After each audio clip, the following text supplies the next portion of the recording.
जय जिनेंद्र। मैं सुषमा पारक सिलचर आसाम से आपके सामने प्रस्तुत करने जा रही हूँ मेरी स्वरचित कविता सास ससुर। सास ससुर जो हमारे संसार की बगिया का मूलाधार है, सास ससुर जो हमारी संसार की बगिया का मूलाधार है, इनके आशीर्वाद से ही चलता हमारा घर संसार है। इनके आशीर्वाद से ही चलता हमारा घर संसार है। सास में रूप माँ का पाया है, ससुर जी पिता का साया है। सास में रूप माँ का पाया है, ससुर जी पिता का साया है। सास ससुर रूपी धन जिसने भी पाया है, वो हर पल हर्षाया है, वो हर पल हर्षाया है।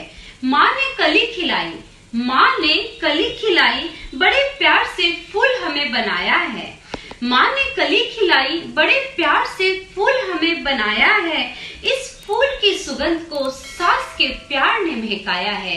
इस फूल की सुगंध को सास के प्यार ने महकाया है। जिसके सर पर माँ सास का साया है, जिसके सर पर माँ सास का साया है, उसका जीवन हर खुशियों को जी पाया है। उसका जीवन हर खुशियों को जी पाया है। ससुर रूप पिता का, ससुर रूप पिता का घर को अनुशासित बनाया है। ससुर रूप पिता ने घर को अनुशासित बनाया है।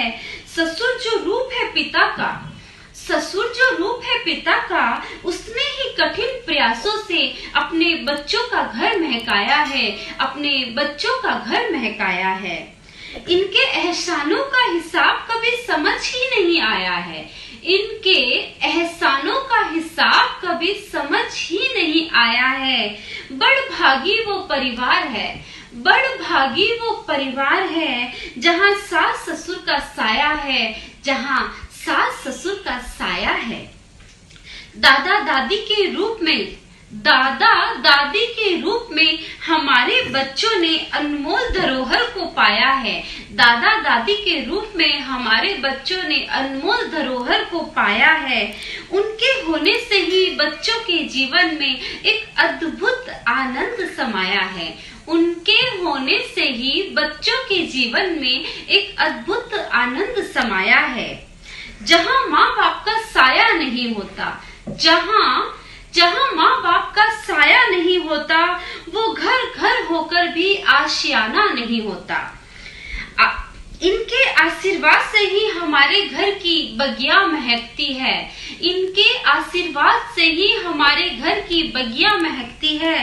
सास ससुर ससुराल की एक मूलभूत शक्ति है। सास ससुर ससुराल की एक मूलभूत शक्ति है। जय जिनेंद्र।